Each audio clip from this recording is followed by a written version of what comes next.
नमस्कार मित्रांनो, या व्हिडिओचं शीर्षक वाचून गोंधळून जाऊ नका. मामू म्हटलंय, पण हा व्हिडिओ उद्धव ठाकरेंबद्दल नाही आहे, माजी मुख्यमंत्र्यांबद्दल नाही आहे.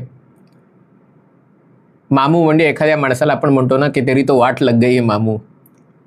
हा व्हिडिओ आहे जर्मनीचे चॅन्सलर किंवा अध्यक्ष ओलाफ शुल्झ यांच्याबद्दल, जे आज भारतात येत आहेत.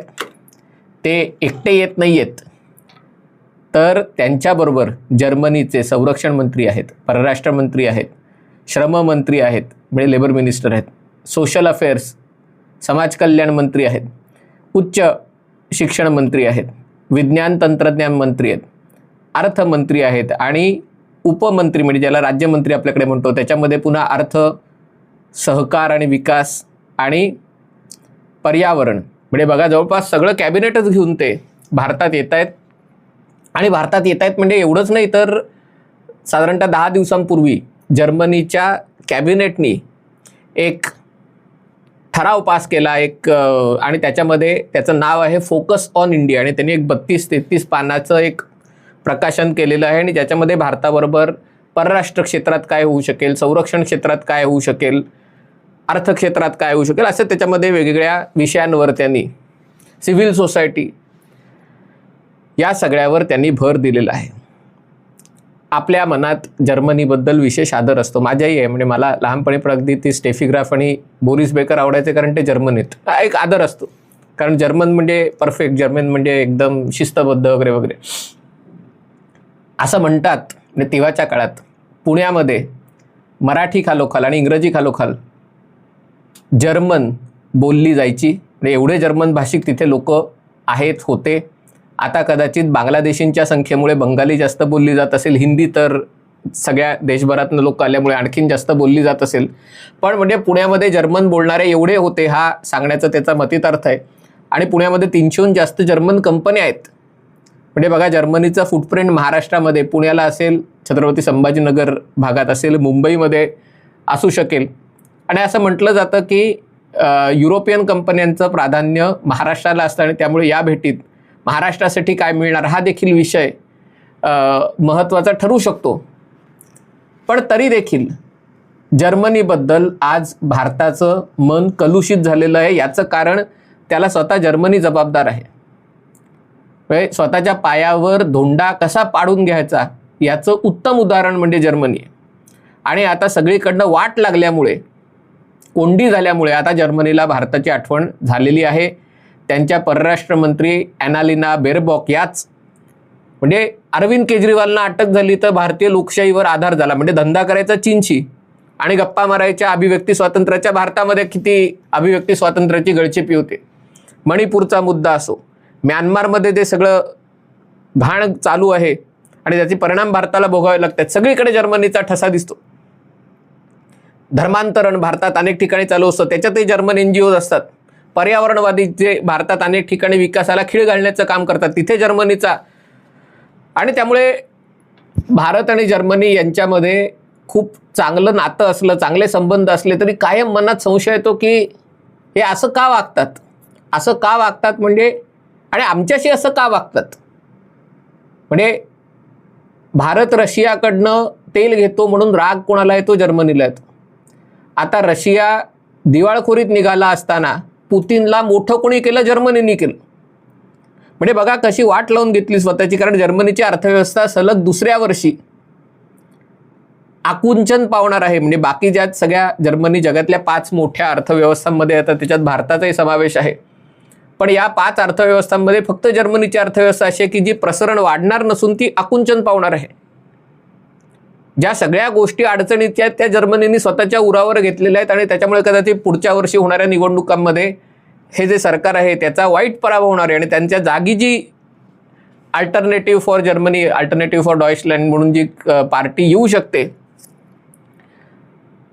ती जर आली तर मग ज्या ज्या गोष्टींचा जर्मनी विरोध करते त्याच विचारांचं सरकार जर्मनीत आल्याशिवाय राहणार नाही. आधी जर्मनीने स्वतःची वाट कशी लावून घेतली ते सांगतो आणि मग भारताची गरज जर्मनीला का अचानक वाटायला लागली. कारण आतापर्यंत समोर आहे पण भारताला फारशी किंमत नाही असं जर्मनीचं धोरण होतं.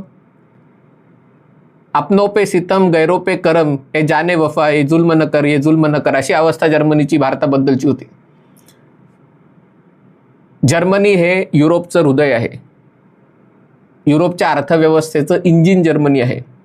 अत्याधुनिक तंत्रज्ञान आणि उत्पादन क्षेत्रात प्रचंड मोठं स्थान. कारण भारताला जी गरज आहे, मेक इन इंडिया आपण जेव्हा म्हणतो तेव्हा उत्पादन क्षेत्राची गरज आहे. आपल्याला नुसते कॉल सेंटर्स आणि डेटा सेंटर्स आणि AI आणि या ज्या सगळ्या म्हणजे सर्व्हिसेसची जेवढी गरज आहे तेवढंच आपल्याला उत्पादन क्षेत्रातली गरज आहे. आणि त्याच्यामध्ये जपानच्या जोडीनं जर कुठला देश योगदान देऊ शकत असेल तर तो जर्मनी देतो. पण जर्मनीचं ध्यान आतापर्यंत कायम चीनकडे राहिलेलं. म्हणजे भारत आणि जर्मनीचा आकार, व्यापाराचा, गुंतवणुकीचा आकार क्ष असेल तर जर्मनीच्या चीन बरोबरच्या भागीदारीचा आकार 10 पट जास्त आहे. 10x 10x एवढा मोठा आहे.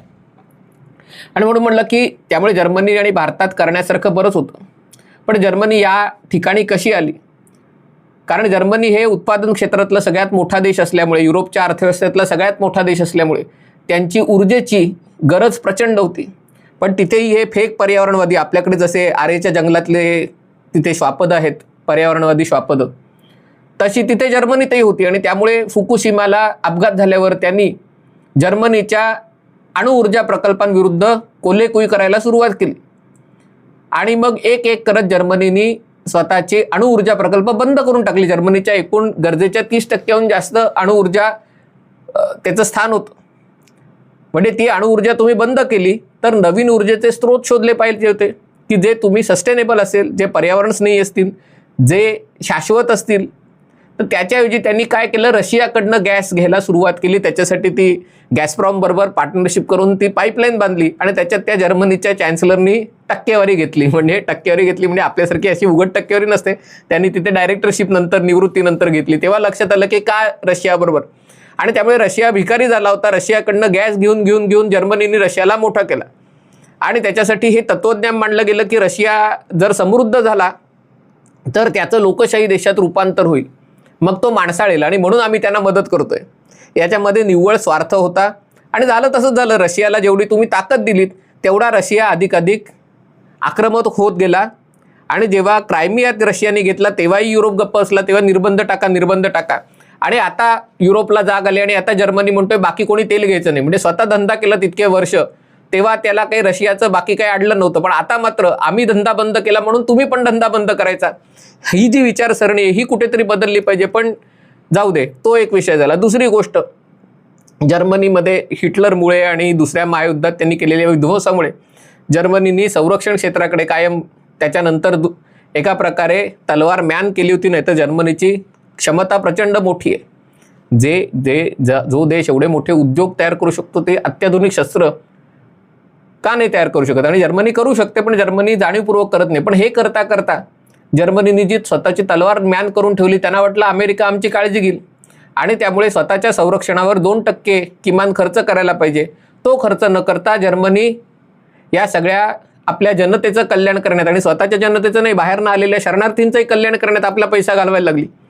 आणि जेव्हा अमेरिकेत ट्रम्प तात्या अध्यक्ष झाले तेव्हा त्यांनी सांगितलं की अमेरिका काय तुमचा खर्च करायला बसलेलं नाही, की म्हणजे आम्ही तुमच्यासाठी सैन्य लढवायचं, आम्ही त्या प्राणांची आहुती द्यायची आणि तुम्ही चैन करायची, हे चालणार नाही. तुम्हाला तुमच्या संरक्षणासाठी खर्च करावा लागेल. तेव्हा त्याच्या विरुद्ध असाच कांगावा जर्मनीच्या अध्यक्षतेखाली तेव्हा युरोपीय महासंघाने केलेला. ट्रम्प तात्या हरले तेव्हा सगळ्यात जास्त आनंद जर्मनीला झाला. पण आता युक्रेनमध्ये जी परिस्थिती आहे ती बघितल्यावर जर्मनीच्या लक्षात आलं की आता कोणी जरी अमेरिकेचा अध्यक्ष झाला तरी फार काळ तो या रशियाच्या आक्रमणाविरुद्ध अमेरिकेचे सैनिक आणि अमेरिकेची शस्त्रास्त्र खर्च करणार नाही. आपल्याला त्याच्यासाठी करावं लागेल. आणि त्यामुळे जर्मनी आता सातत्याने संरक्षणावरचा खर्च वाढते. तिथेच भारताचा मोठा फायदा होऊ शकतो, पण मी त्याच्याकडे नंतर येतो. ते झालं. तिसरी गोष्ट, हे सगळे मानवाधिकार, पर्यावरण याचा अतिरेक केल्यामुळे सगळ्या जगातल्या नको त्या देशातनं जर्मनीने लोक घेऊन ठेवले. तुर्कीचे एवढे सगळे लोक घेतले. त्यांना तिकडे तुर्कीला मशिदी स्थापन करायला, दर्गे म्हणजे हे स्थापन करायला त्यांनी चालना दिली. आणि मग तुर्कीने काय केलं, आपली लोक तिकडे पाठवले आणि त्यांना रॅडिकलाइज करायला सुरुवात केली. तुर्कीची जी परराष्ट्र क्षेत्रातली महत्वाकांक्षा आहे ती पूर्ण करायला त्यांनी युरोपात वेगवेगळ्या ठिकाणी गेलेले तुर्कीचे लोक आणि मग तुर्कीचे अध्यक्ष अर्दोआन जेव्हा जर्मनीला जायचे तेव्हा त्या तुर्की लोकांसाठी भाषणं करायचे आणि त्याच्यात एका प्रकारे त्यांनी तिथे वोट बँक जर्मनीमध्ये तयार केली. आणि जर्मनीला हे जेव्हा लक्षात आलं तेव्हा थोडासा उशीर झाला होता. मधल्या काळात त्यांनी सिरिया, अफगाणिस्तान कुठून लोक घेतले आणि जिकडनं लोक घेतले त्यातले अनेक लोक गंभीर गुन्हे करायला लागले, चोऱ्या माऱ्या करायला लागले, बायकांवर हात टाकायला लागले, कारण ज्या देशातनं ते आले होते ती संस्कृती घेऊन ते आले होते. आणि त्यामुळे परिणाम असा झाला की आता जर्मनीमध्ये अतिशय उजव्या विचारसरणीचे, म्हणजे ज्याला फॅशिस्ट विचारसरणीचे किंवा हिटलरशी साधर्म्य असणाऱ्या विचारसरणीच्या राजकीय पक्षांना जो पाठिंबा मिळतोय त्याच्यासाठी पण हे जबाबदार आहेत. ते झालं. नंतर लोकशाहीच्या नावावर अनेक ठिकाणी जे वाईट धंदे करायचे, लोकशाहीला बळ द्यायला, मानवाधिकारांना बळ द्यायला, धार्मिक प्रसाराला बळ द्यायला, मग ते नेपाळ असेल, म्यानमार असेल किंवा जगाच्या अन्य कोपऱ्यात असेल, त्याचाही त्रास भारताला सहन करावा लागतो. मणिपूरमध्ये जे सगळं चालू आहे आता, ते म्यानमारमध्ये या सगळ्या युरोपीय देशांनी जे कांड केलंय, तिकडच्या सगळ्या या लोकांना यांचा पाठिंबा आहे. तुम्ही DW चॅनल बघा, किती व्हिडिओ म्यानमारवर दाखवतात. तिथे जर स्वतंत्र ख्रिश्चन देश झाला तर त्याची सगळ्यात मोठी दुखी भारताला होणार आहे. आणि हे असे सगळे धंदे करताना रशियाला सगळ्यात मोठं जर्मनीने केलं, चीनलाही सगळ्यात मोठं जर्मनीने केलं. म्हणजे अमेरिका केव्हापासून चीनबद्दल बोंबाबोंब करतोय की चीनची उद्दिष्ट सरळ दिसत नाही आहेत. चीन आता म्हणजे एका प्रकारे चीनवर निर्बंध घातले पाहिजेत, चीन आता मोठा हुकुमशाही देश होतोय. पुन्हा चीनला पोचणारा देश कुठला? जर्मनी. जर्मनीचं नेतृत्व सगळं मानवाधिकार, पर्यावरण वगैरे बोलतं, पण चीनमध्ये बनलेल्या वस्तू ज्या कोळशावर उत्पादन केलेल्या असतात, ज्या तिकडच्या मुसलमानांना चीननी श्रमश्रावण्यांमध्ये बंद केलेलं आहे, विगुर लोकांना, आणि जर्मन कंपन्या तिथे उत्पादन करतात आणि ते उत्पादन जर्मनी, म्हणजे मानवाधिकाराच्या गप्पा मारायच्या आणि आपल्या कंपन्या चीनमध्ये जे धंदे करतात त्याच्याकडे कानाडोळा करायचा. दुसऱ्या महायुद्धात पण जर्मनीने हेच धंदे केले होते. जर्मनीच्या लोकांनी ज्यू लोकांना फोर्स लेबर म्हणून कामाला लावलं होतं. आणि आता म्हणजे तोपर्यंत असं हे होतं की कारण जर्मन हा उत्पादन करणारा देश आहे आणि चीन जर्मनीकडनं खूप मोठ्या प्रमाणावर आयात करत होता, जर्मन गाड्या, जर्मन तंत्रज्ञान, जर्मन इलेक्ट्रॉनिक्स. पण आता काय झालं, चीननी या क्षेत्रातही खूप मोठ्या प्रमाणावर आत्मनिर्भरता आणलेली आहे. आता ज्या प्रकारच्या गाड्या जर्मनी बनवते त्याच्यापेक्षा चांगल्या गाड्या चीन बनवायला लागला आणि 1/3 किमतीत बनवायला लागला. आणि नुसता बनवायला नाही लागला, चीन युरोपात निर्यात पण करायला लागला. मग सुरुवातीला काय केलं, या सगळ्या जर्मन कंपन्यांनी ज्या गाड्या आहेत त्यांची किमती कमी करून बघितल्या. म्हणजे युरोपात आपण ज्या किमतीला गाड्या विकतोय त्याच्यापेक्षा खरं चीनमध्ये महाग विकायला पाहिजे, कारण आपण चीनला निर्यात करतोय. त्याच्यापेक्षा स्वस्त किमती पाडून विकायचा प्रयत्न या BMW वगैरे सगळ्या गाड्याच्या कंपन्यांनी केल्या, पण तरी देखील चीनची मागणी काही वाढत नाहीये. पुन्हा चीननी लॉकडाऊन केला तेव्हा त्यांच्या लक्षात आलं, कारण सगळ्या जर्मन कंपन्यांनी चीनमध्ये एवढे मोठे आपले उत्पादन क्षेत्र, उत्पादन फॅसिलिटीज ज्याला केंद्र बनवलेली आहेत, चीनने जेव्हा कडकडीत लॉकडाऊन केला तेव्हा जर्मनीच्या लक्षात आलं की अरे ये तो प्रॉब्लेम हो गया. म्हणजे सगळ्याच क्षेत्रात. आणि एवढं सगळं होऊनही हे जे सगळे भारताला अक्कल शिकवायची, केजरीवालनं अटक केली तेव्हा सगळ्यात जास्त थैथयाड जर्मनीने केला की भारताच्या लोकशाहीचं कशा प्रकारे हनन होतंय, भारतामध्ये विरोधी पक्षांची गळचेपी होते. जगात 1760 ठिकाणी हुकुमशाही प्रवृत्ती आहे, लोकशाहीचं तिथे लवलेशाही नाही, त्याच्याबद्दल काही बोलायचं नाही. आणि जिथे लोकशाही तिथे कांगावा करायचा.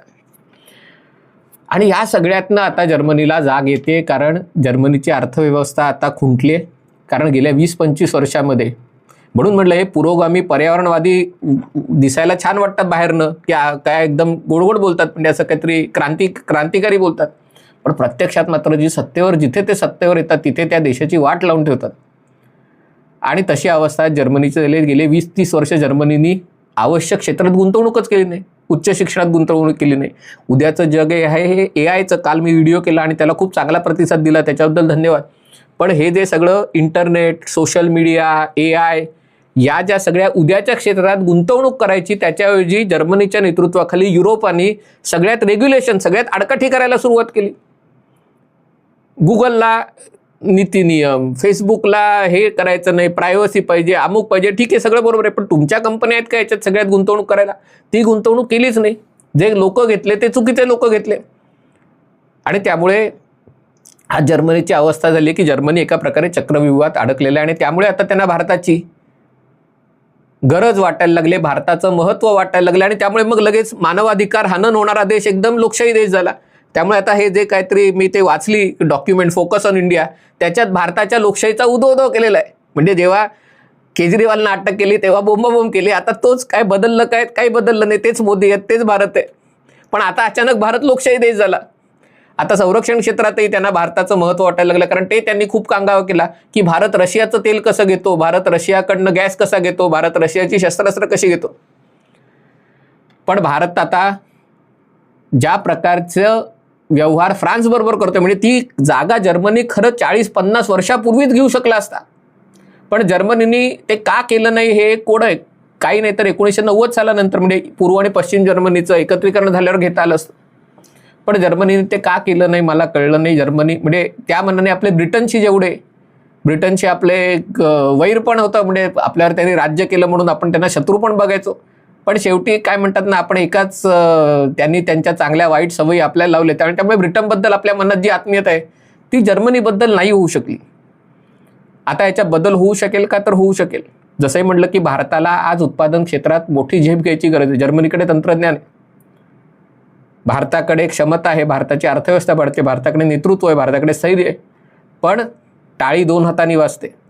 आणि त्यामुळे जर जर्मनीला खरंच भारताबरोबर काही सिरियस गंभीर प्रगती करण्याची इच्छा असेल तर ही जी सगळी नाटकं आहेत ती बंद करावी लागतील. ही दुकानं सगळी सिव्हिल सोसायटीच्या नावावर ही जी चालवून त्या दुसऱ्या देशामध्ये आश्चर्य निर्माण करतात, तिकडनं फंडिंग घेतात, काहीतरी जनांदोलन साथी वगैरे हे जे सगळे निर्भय गँग, हे जे ही जी सगळी पिलावळ तयार होते,